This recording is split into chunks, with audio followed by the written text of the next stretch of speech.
Most of you have heard of the Me Too and Time's Up campaigns that have been circulating social media. And, Canute approached me being like, people want to know, like, why are people silent about their assaults? Why aren't people leaving abusive relationships? Why are we only talking about this right now, and why is this getting so much attention now? So in the context of this, I'm going to address these questions coming from my position that I hold at Safe Haven.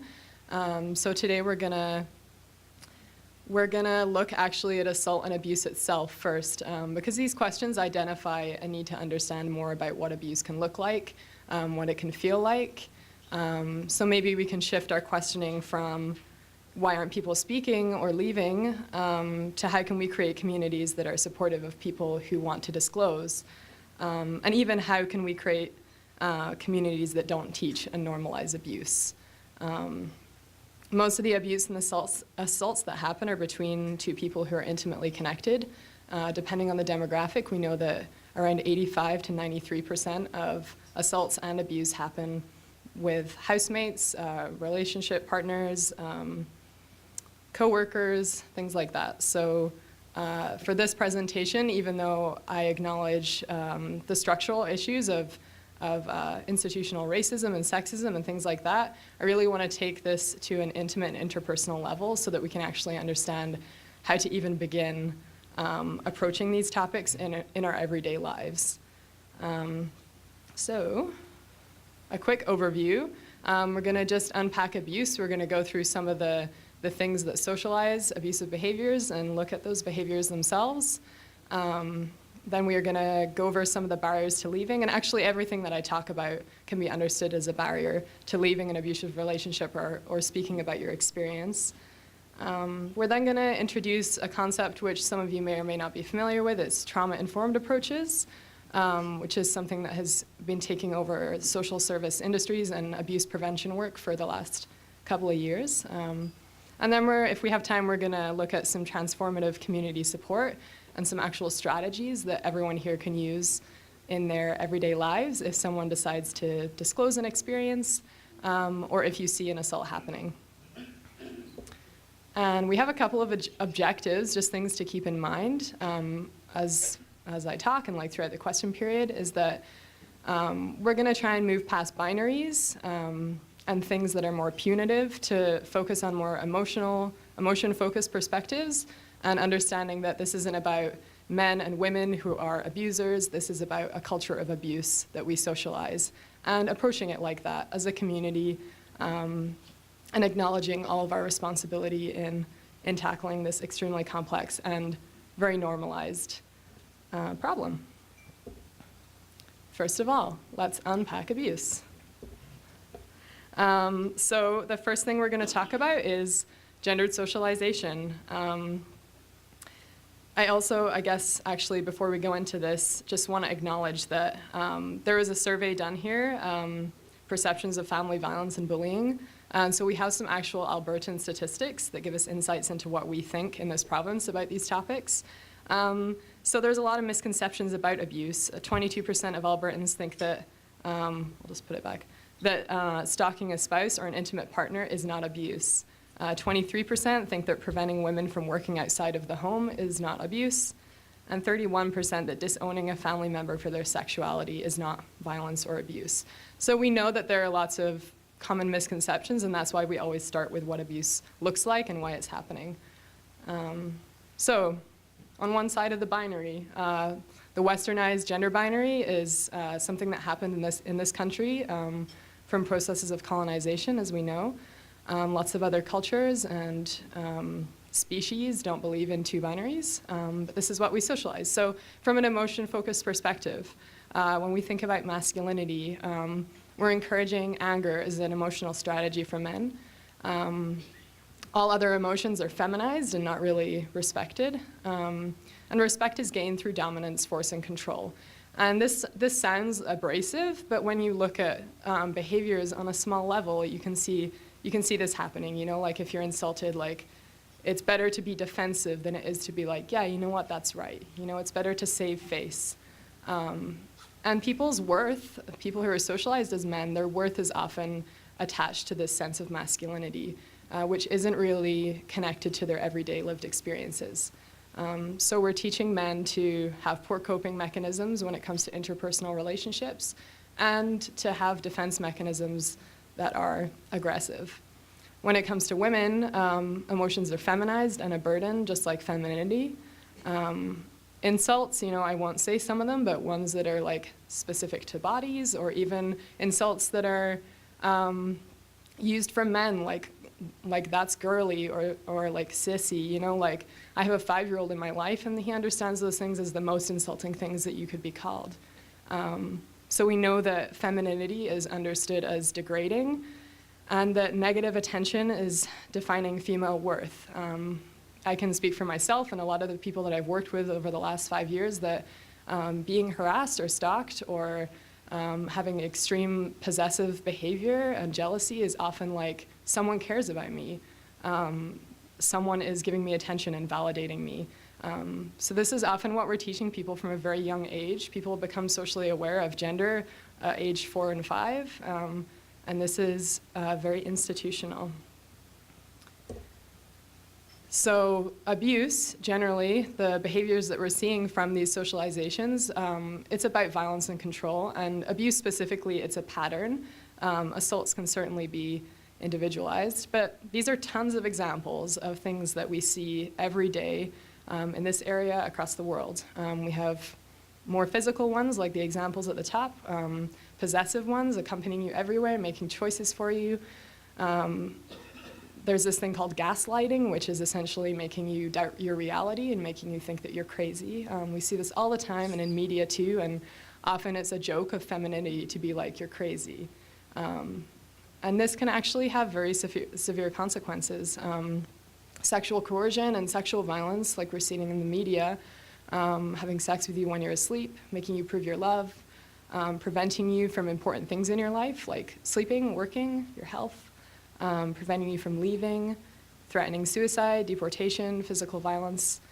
These are all tons of things that we see at the shelter, that we see on campus, that we see in all of our relationships every day. And, it's also things that we all do, and anyone can have these behaviors because we're actually socialized to use these behaviors as coping mechanisms. So it's okay if you look at this list and acknowledge that someone in your life or even you have had these kinds of behaviors, because that's pretty normal. Emotionally, in an abusive relationship, you can also feel like you're walking on eggshells around your partner to avoid upsetting them. Your feelings and opinions are rarely validated. Your partner is mistrustful of you for no reason.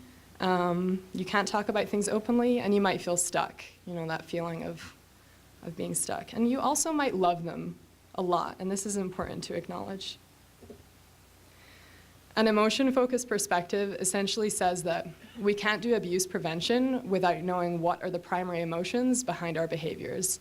In a lot of abuse prevention work, when you just talk about behaviors and tell people to stop doing these things, they can access, they're not going to be able to stop doing it without understanding, why they feel the need to do those things. And actually, it can perpetuate shame, that they're not able to develop better strategies. So we have to look at the primary things, which are often these things on the left here.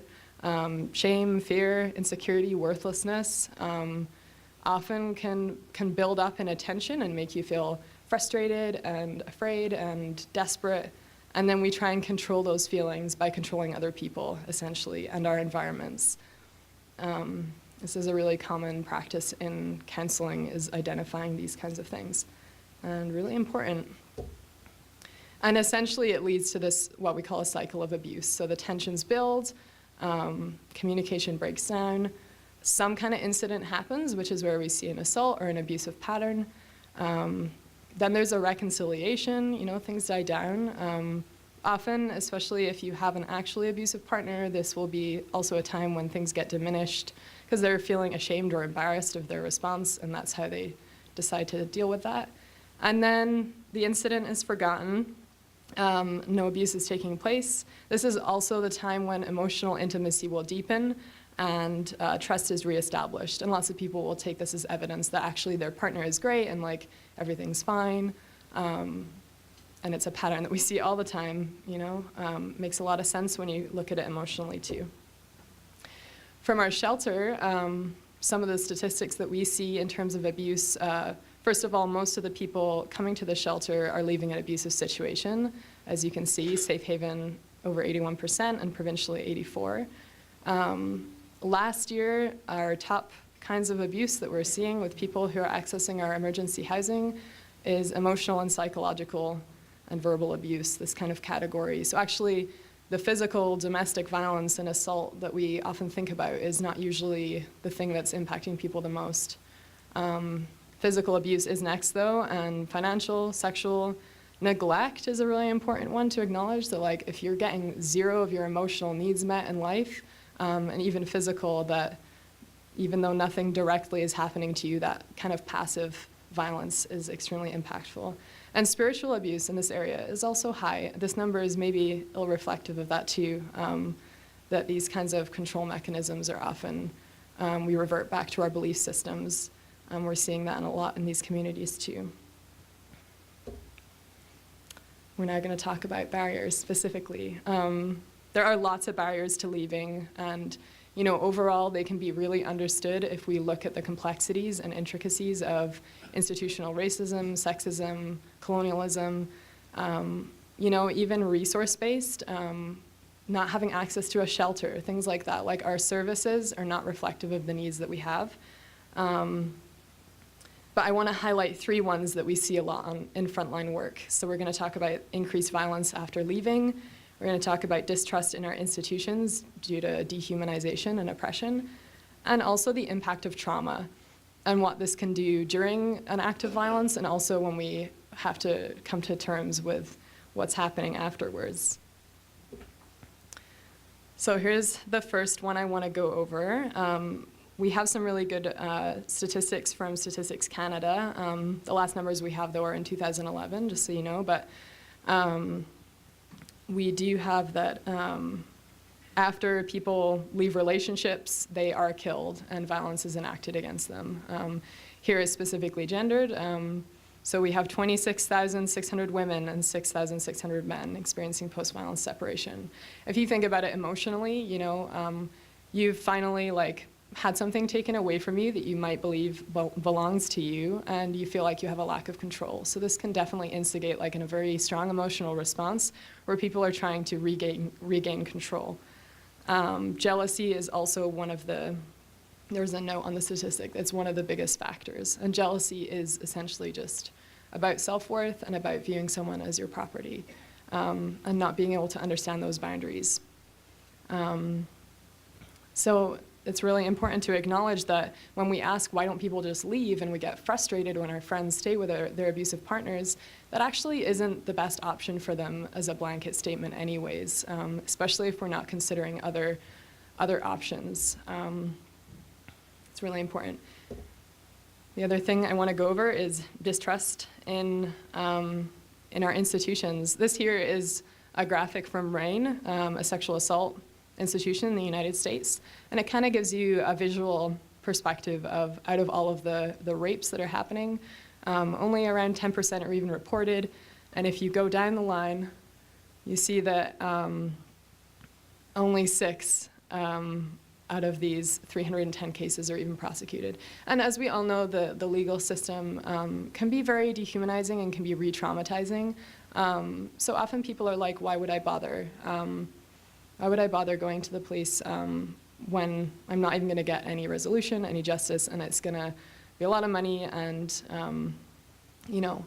not really be less harmful than not talking about it. In Canada, only 1 in 10 substantiated sexual assaults result in a conviction. And, I've heard firsthand from lots of people, when youth disclose assaults or abuse, they're like, you're going to get in trouble. Do you know that this is a serious accusation? These are things that people are trained to respond. Maybe that's changing now, actually, but it's very much institutional. We also have some good statistics from that same family violence survey, which 22% of Albertans aged 16 to 34 think that involving authorities will help. 32% of Albertans aged 35 to 54 think it will, and 34% of Albertans aged 55 and up think it will help.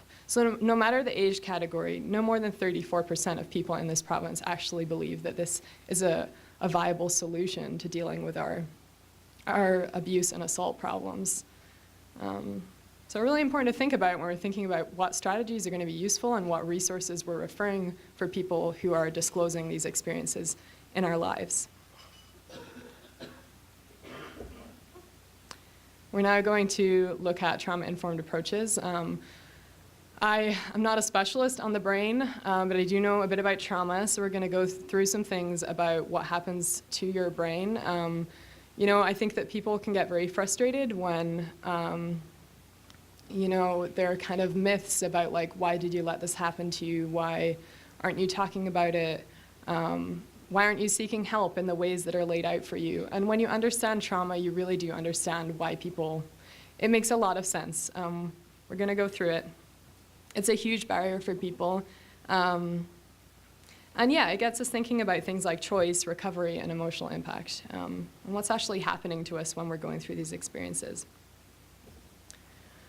So during a traumatic event, trauma, first of all, is something that just feels too much too fast. There's no specific definition. It actually all depends on your own personal coping strategies and your own experiences. It disconnects you from all sense of what's safe and loving. So it's a personal interpretation, and that's important to acknowledge. You have different parts of your brain. So the neocortex is your problem-solving and logic part of the brain. That's a slower part of the brain.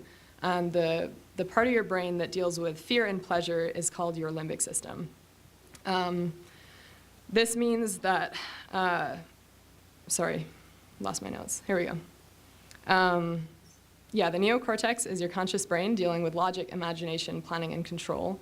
And because it's your conscious brain, it's slower than your limbic system. So it's not working as fast. The part that actually signals an alarm is your amygdala. So you can see from the picture that the amygdala is a part of your limbic system. It senses danger and sets off an alarm and essentially instigates survival responses where you either experience fight, flight, or freeze. And these are very common terms that we're dealing with in any kind of abuse prevention work, any kind of crisis or frontline work. And understanding that, you know, the logical or intellectual things that you might know about abuse or about consent or whatever it is might not be accessed during times when you're feeling extreme panic and fear. These are some of the details of those responses. And when you look at them, I'm sure that you have felt, you know, at least one of these before. In fight, you're prone to want to cry and punch, and you're feeling like you're going to explode. You also often have suicidal feelings because you're just overwhelmed with what's happening to you. In flight, you want to leave, you feel trapped, you feel suffocated, you feel anxious, your body has a lot of restless symptoms. And freeze, which is more of a new one over the last couple of years in this kind of research, actually is very relevant to sexual violence and assault in the context of these campaigns. Feeling stuck in your body, feeling cold and numb, apathetic, essentially just checking out as a coping mechanism. You know, of some animals that just kind of like fall over or lay down, this is kind of what this can look like. And so it's really important when we're teaching people about consent to understand that passivity or silence is not an appropriate signal of consent, because often people will just kind of check out of their body in order to deal with whatever is happening with them. Trauma and abuse from someone that you know personally can also be longer lasting and more severe. And we know that most assaults and most abuse happens from people that we know in some capacity. In part, this is because it's harder to recognize and name an act of assault or abuse. You know, it's someone you love, it's someone you trust, someone you think is a good person. And so this is also a barrier and reluctance in seeking support and telling other people. If people are not able to name or label their experience as assault, they are also less likely to view the impacts of the things that are happening to them as the impacts of violence. And this can lead a lot to shame and self-blame. You know, if they don't understand that what's happening to them is unacceptable, they're like, you know, this has to be with something that I've done because that was acceptable behavior. It can lead to them not trusting their own judgment and the sense of betrayal that they feel at their partner. and also the societal beliefs that are repeatedly denying their experience as one of violence. And we see this in the media too, and when cases aren't put to trial or even successfully prosecuted, we're kind of like, well, is this violence? Because every single person and institution is telling me that it's not, and yet I'm terrified. You know, and if you think about the emotional disconnect that can have, and there's a kinds of coping mechanisms that people are developing because of that, we can understand a little more about the emotions that go behind these things. So finally, I want to talk about transformative community support. The reason why I want to talk about this in an interpersonal way is because a lot of the strategies and solutions that we have are on an institutional level. And it's always important to keep that ideology in focus and in scope when we're thinking about individual practice. But I know a lot of people are like, what do we even do though? Like, what do we actually say? This is something that I've struggled with a lot in working in these kinds of social services too, is like we actually often don't have specific strategies that will keep each other accountable and build that emotional intimacy, build these coping strategies, especially when people don't have a lot of access to different kinds of resources or people in their lives. So if we do, like a lot of us do, have the capacity to learn different skills and learn what works, then we should be doing that. Number one, the first thing to build a trusting and respectful society and culture when it comes to these topics is knowing exactly what to do when someone tells you about something that's happened to them. A lot of people are socialized to be like, I need to fix something, I need to offer suggestions, because they obviously just haven't thought about it. But remember the trauma, like they might know things, but they might just need a lot of emotional validation because they're coming from an emotional place. So the very first thing to do is to validate somebody and just make them feel heard. And then they're gonna be able to de-escalate themselves or, you know, feel supported. And maybe you can talk about solutions later down the road. But the very first thing to do is be like, listen, first of all, don't interrupt at all. And just tell them that like, thank you for trusting me. Like, I know how hard this can be. I know that lots of people don't believe this. I believe you. This is really important. I'm here for you. I'm glad you told me. What do you need? These are things that you can practice. Everyone wants to hear the same thing. And I know that sounds depersonalized, but it's actually very humanizing to hear comforting things. So practice these. I'll share these slides. It's really important. And the other thing that we can do is understand bystander engagement. There are lots of things that we can do, but understanding that they're, depending on the person and the situation and where you're seeing an assault or an abusive relationship in your life, that there's always some way that you can intervene that's appropriate and safe for you. And you just have to put the work in to determine what those things are. This is actually a great resource that I pulled from the Calgary Sexual Health Center in Calgary. They do great bystander engagement training, and they talk about the 4 Ds of bystander training if you see something bad happening to someone. This is also useful if something bad is happening to you, potentially. You can know how to ask for help. So first of all, you can direct. So you can directly intervene. You can be like, hey, this isn't okay. You know, whatever way that can be safe, depending on what the situation is. You can distract, you can interrupt someone, you can be like, hey, look at this, or hey, I think we have a mutual friend over here, let's go over here, or, you know, do something that allows you to diffuse the situation and maybe even talk to the person who's having violence enacted against them. You can delegate. Not everyone's gonna know what to do. I don't always know what to do, and I consider myself fairly trained.